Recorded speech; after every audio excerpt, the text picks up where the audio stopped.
Good morning to all of you. Welcome back my YouTube channel. आप सब कैसे हैं? उम्मीद है कि आप सब भी बढ़िया होंगे और अपनी पढ़ाई भी अच्छे से कर रहे होंगे। तो आज मेरे टारगेट का दूसरा दिन है और आज के टारगेट के हिसाब से मुझे हिस्ट्री सब्जेक्ट में सिंधु सभ्यता का टॉपिक कंप्लीट करना है और पॉलिटी में मुझे 3 टॉपिक को कंप्लीट करना है, जिसमें कि सबसे पहला है प्रमुख अनुच्छेद, फिर इसके बाद अनुसूची और भाग।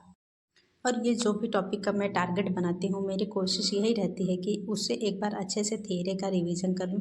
फिर इसके बाद उससे रिलेटेड जो मेरे पास घटना चक्र की बुक है, मैं उससे एमसीक्यू भी लगाने की कोशिश करती हूँ। इससे क्या है कि हमारा थियरी रिवीजन के साथ क्वेश्चन प्रैक्टिस भी अच्छे से होते चलता है। और आप लोग भी प्रयास यही करिए कि जो भी टॉपिक थियरी पढ़िए उसका एमसीक्यू ज़रूर लगाइए। जितनी बार थियरी पढ़ेंगे और उससे रिलेटेड उसी दिन अगर एमसीक्यू लगा लेंगे तो फिर उसका कॉन्सेप्ट अच्छे से क्लियर रहेगा और क्वेश्चन प्रैक्टिस भी अच्छे हो जाती हैं। तो बस कोशिश यही करना है कि जितनी बार भी पॉसिबल हो सके अच्छे से अपने सारे सिलेबस का अच्छे से रिवीजन करते हुए और क्वेश्चन प्रैक्टिस पे ज़्यादा फोकस करना है।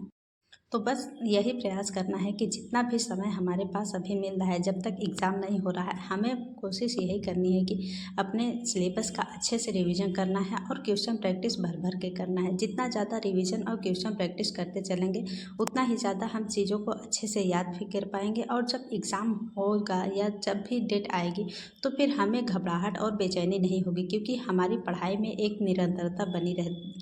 चाहे कुछ भी हो जाए, भले ही कम समय मिले, कोई भी सिचुएशन हो, लेकिन हमें अपनी पढ़ाई बिल्कुल भी स्टॉप नहीं करनी है, क्योंकि पिछले 2 महीनों से बहुत ही ज़्यादा पढ़ाई डिस्टर्ब रही है। मुझे लगता है कि हर एस्पिरेंट की पढ़ाई में डिस्टर्बेंस ज़रूर आया है, क्योंकि बार बार जब एग्ज़ाम डेट इधर उधर होती है या एग्ज़ाम पास में नहीं होता तो फिर बहुत ही ज़्यादा डिमोटिवेशन आता ही है और माइंड भी बहुत ज़्यादा डिस्टर्ब होता है। लेकिन अब वो समय नहीं है। अब हमें प्रयास यही करना है कि जिस तरह से हमारे सामने जब मई की एग्ज़ाम डेट थी तो हम जिस तरह से पढ़ाई कर रहे थे, अब प्रयास यही करना है कि वही रूटीन अपना अपनाना है और अपनी पढ़ाई में उसी तरह की निरंतरता बनाना है।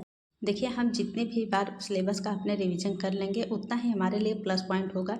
और जब सिलेबस का अच्छे से रिवीजन कर लेंगे और क्वेश्चन प्रैक्टिस किए रहेंगे तो फिर हमारे अंदर एक सेल्फ कॉन्फिडेंस भी आएगा। तो एग्ज़ाम चाहे जब भी होगा तो फिर हमें बहुत ज़्यादा प्रॉब्लम नहीं झेलनी पड़ेगी और हमारा सेल्फ कॉन्फिडेंस एकदम हाई रहेगा। तो बस प्रयास यही करना है कि अभी का जो समय है उस अपना 100% देना है और अपनी मेहनत लगातार ऐसे ही करते रहना है, क्योंकि ऐसा नहीं है कि जब एग्ज़ाम की डेट आ जाएगी तो उसमें जो महीने 15 दिन का समय मिलेगा हम उसमें अपने पूरे सिलेबस का रिवीजन कर लेंगे। तो बस इसीलिए हमें प्रयास यही करना है कि अभी जो समय मिल रहा है उसमें हमें ये बहुत ज़्यादा घबराना नहीं है कि एग्ज़ाम नहीं होगा तो हम ऐसे कब तक पढ़ते रहेंगे। एग्ज़ाम तो कभी भी होगा ज़रूर, भले ही चाहे जितना लेट हो एग्ज़ाम तो होगा ही। ऐसा नहीं कि एग्ज़ाम नहीं होगा। बस हमें प्रयास यही करना है कि अपनी पढ़ाई ऐसे ही निरंतर जारी रखना है। और मुझे लगता है कि जितने भी हाउसवाइफ हैं, खासकर मदर जिनके भी बच्चे स्कूल जाते हैं, तो इस टाइम उनके पास तो अच्छा समय मिल पाता है, क्योंकि मैं भी एक हाउसवाइफ एंड मदर हूँ। तो फिर इस टाइम मुझे बहुत अच्छा समय मिल जाता है पढ़ाई के लिए, क्योंकि सुबह का काम भी बहुत जल्दी से हो जाता है, बच्चों को स्कूल जाना रहता है, इसलिए सारा काम टाइम से हो जाता है और फिर दिन में भी हमें अच्छा खासा टाइम मिल पाता है पढ़ाई करने के लिए। तो बस ये जो समय मिल रहा है, हमें प्रयास यही करना है कि इस समय को बहुत अच्छे से यूज़ करना है और अपनी पढ़ाई ऐसे ही जारी रखना है।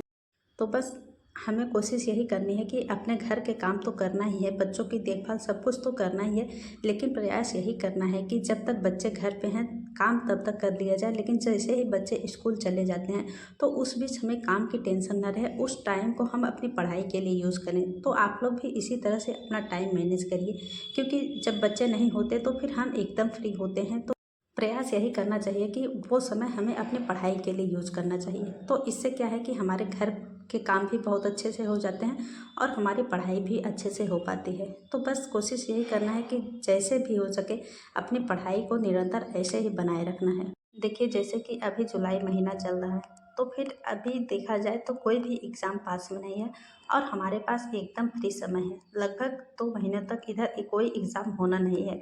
भले ही चाहे जो भी अफ़वाहें आ रही हों, जैसी भी न्यूज़ चल रही हैं, लेकिन 2 महीने का समय तो लग ही जाएगा। तो इस 2 महीने में अगर हम चाहें तो फिर अपने पूरे सिलेबस का बहुत ही अच्छे से रिवीजन कर सकते हैं। तो इसके लिए आप लोग भी यही प्रयास करिए कि आपका चाहे जो भी सब्जेक्ट है, जिस तरह से मैं डेली का टारगेट बना रही हूँ, आप लोग भी ऐसे ही टारगेट बनाइए और टॉपिक वाइज़ ऐसे ही रिवीजन करते हुए प्रैक्टिस करते चलिए। तो फिर बहुत अच्छे से आपका सिलेबस भी अच्छे से रिवाइज़ हो जाएगा और क्वेश्चन की प्रैक्टिस भी अच्छे से हो पाएगी। और जब अपने सिलेबस का अच्छे से रिवीजन किए रहेंगे और क्वेश्चन प्रैक्टिस कर लेंगे तो फिर हमारा सेल्फ कॉन्फिडेंस भी बहुत हाई रहेगा और जब एग्ज़ाम पास में आ जाएगा तो फिर हम ज़रूर ही एग्ज़ाम में बहुत बढ़िया कर पाएंगे। तो बस प्रयास यही करना है कि हर समय हमें पॉजिटिव सोच के साथ अपनी पढ़ाई में ऐसे ही निरंतरता बनाए रखना है। और अगर निरंतरता बनी रहेगी और अच्छे से हम पढ़ाई किए रहेंगे तो हम ज़रूर ही एग्ज़ाम में बढ़िया कर पाएंगे। तो बस प्रयास यही करना है कि घर के काम तो हर दिन होते रहेंगे, बच्चों की देखभाल तो सब कुछ साथ में चलती रहेगी, लेकिन उसके साथ हमें अपनी पढ़ाई पे भी अच्छे से फोकस करते हुए चलना है। और हमारा प्रयास बस यही होना चाहिए कि ये जो हमारे सामने वैकेंसी है, हमें इसमें ही अपनी एक सीट बनानी है, क्योंकि एक वैकेंसी हाथ से छूटने के बाद फिर दोबारा वैकेंसी आने में और एग्ज़ाम होने में कितना समय लगता है, ये तो आप लोग देख ही रहे हैं। तो प्रयास यही करना है कि हर हाल में चाहे जैसे भी हो सके, जो वैकेंसी सामने है हमें उसी में अपनी एक सीट सुनिश्चित करना है। तो इसके लिए ज़रूरी यही है कि अपनी पढ़ाई में निरंतरता ज़रूर बनाए रखना है और हमें बहुत ही पॉजिटिव सोच के साथ अपनी पढ़ाई करना है।